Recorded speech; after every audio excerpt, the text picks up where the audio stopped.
பார்க்க போகிற activity shape sorting and stacking activity. This is apparatus that we are going to use. இது இந்த மாதிரி ஷேப்ஸும் டிஃப்ரெண்ட் கலர்ஸில் இருக்கும். ஆக்டிவிட்டி ஆரம்பிக்கிறதுக்கு முன்னாடி டீச்சர்ஸ் இந்த ஷேப்ஸை இந்த மாதிரி கேதர் பண்ணி வச்சுக்குவாங்க ஒரு பவுலில். இப்போ students will pick the shapes one by one and examine it and then try to fix it in the respective rods.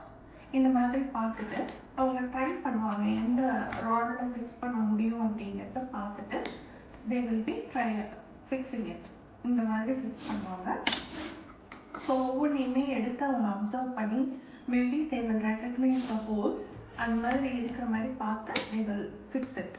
So இந்த ஆக்டிவிட்டினால காக்னிட்டிவ் டெவலப்மெண்ட் வந்து அவங்களுக்கு நல்லாவே இருக்கும். அதாவது ஒரு இன்டலெக்சுவல் டெவலப்மெண்ட் வந்து நல்லாவே இருக்கும்.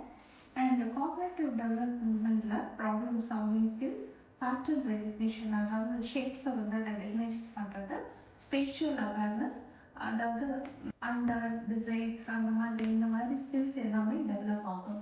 இந்த ஆக்டிவிட்டி பண்ணுறதுக்கு நிறைய ஃபோக்கஸ் அண்ட் அட்டென்ஷன் தேவைப்படுறதுனால அவங்க கான்சன்ட்ரேஷன் டெவலப் ஆகும். These activities will enhance the ability to perform tasks with speed and accuracy. See you in the next video. Thank you.